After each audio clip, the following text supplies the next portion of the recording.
বল তোকে কে পাঠিয়েছিল?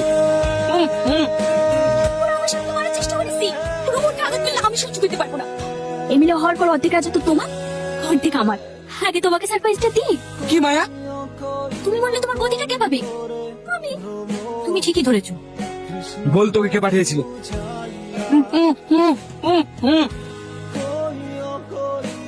জানোয়ার, ওরা আমার স্বামীকে মারার চেষ্টা করেছি।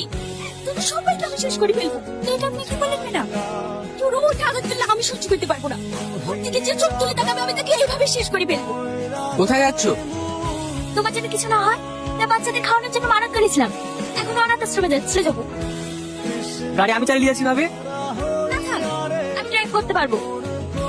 এমিলে হওয়ার পরে তুমি কথা রাখবে তো? হ্যাঁ রাখবো। এমিলে হওয়ার পর অর্ধেক রাজত্ব তোমার, অর্ধেক আমার। ঠিক আছে। Thank you so much. এইবার কেকটা কাটো।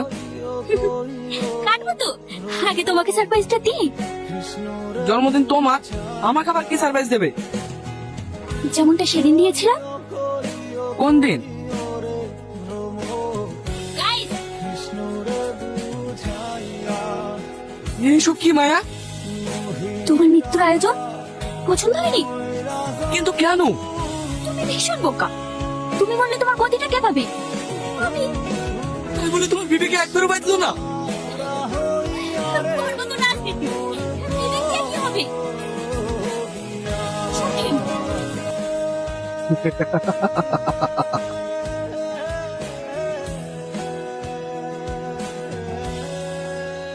কি হলো?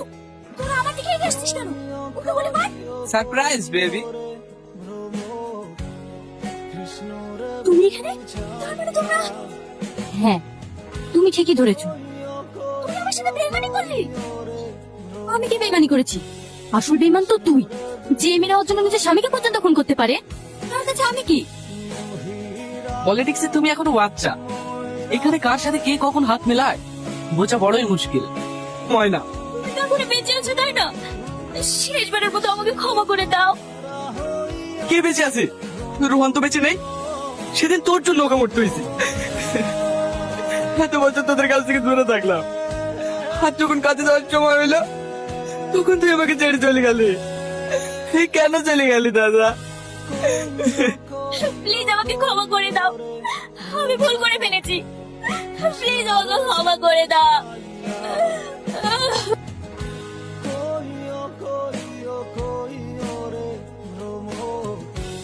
কাল যেন নিউজ পেপারে আমার উপর হামলা হয়েছিল, সেখান থেকে বাচ্চা থেকে আমার স্ত্রী মারা গেছে।